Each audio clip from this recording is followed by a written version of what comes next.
Hey guys, it's Tony with Geek Designs, and today I'm back with another graphic design video. Remember, graphic design videos come out Monday, so get subscribed for that if you haven't already. Today I'm going to talk about how should you find a good graphic designer, or a web designer, or a designer in general, or illustrator.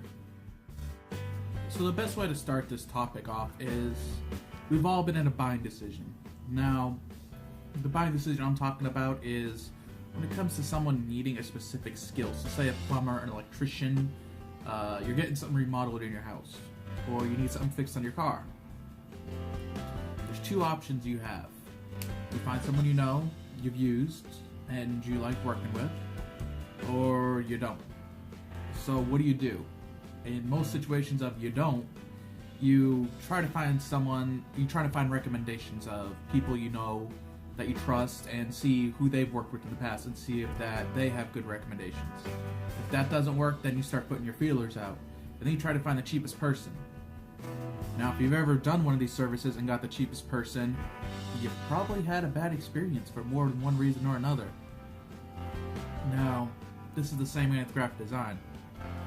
Fiverr, Guru, Elancer, all these websites have made it so easy for people to find graphic designers that are cheap that people are starting to think that that's what it costs, but that's not the truth. The thing is, these are good people for production work or work that doesn't require that much effort to put forward. But what if you need something more? So when it comes to finding a designer that you need more work from, or specific, like say like a website or a whole rebranding, or you're creating a new brand, you need someone to develop your brand, there's a couple things you need to do. First, you need to be upfront with everything that you need them to do.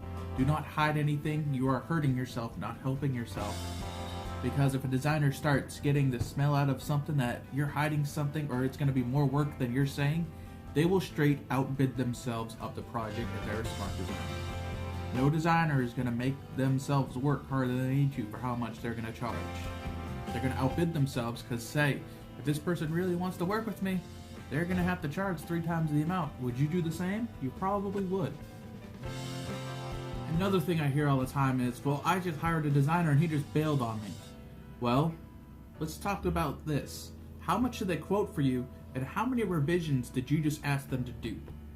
Now, this may seem weird, but revisions should not be free.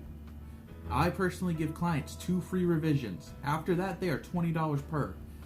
This seems weird, but it makes sure that you are, as a client, are more focused on what do you want, what do you really need to get this project done.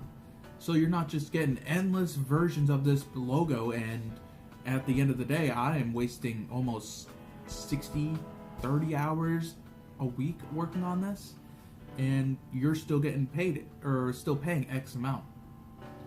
I mean, if you went into work and they asked you to work 4 more hours, would you say, okay, I'll do that for free?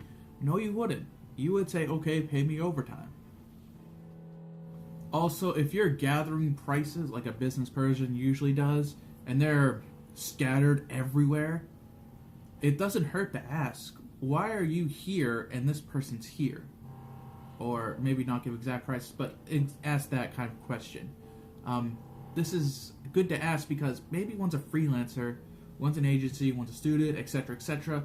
They work at different times. One has a bigger team. One's just getting started and is trying to build a portfolio. This will give you a good idea of saying, well, this person's starting to build a portfolio. That's a higher risk, but lower cost.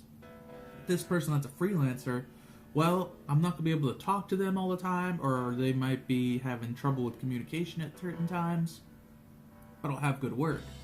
Person that's the agency, it's cranked all the way up to a price, but in the end, it's going to get done. The final point I have is, well, some things take longer than expected. I mean, let's put it this way. When I'm working on a project, a lot of times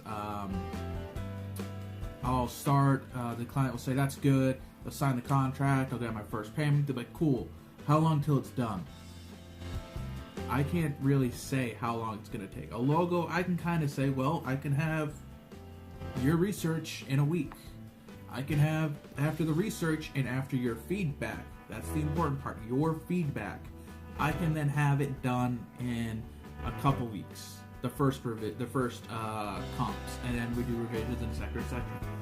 But if you're holding a client back with feedback, you can't be mad if it's just kind of just lingers on. You have to be willing to meet in the middle with a designer. The thing is, it's a partnership. You're both helping each other get a job done. It's not just all on the designer or all on you. It's meet in the middle and make this project as good as possible. I hope this one helped you. I hope that helped you how to find a good designer. If not, leave a comment down in the comments and I'll get down there and help you. Remember, graphic design videos come out Mondays. Get subscribed for that if you haven't already. And I'll see you guys in the next one. Bye.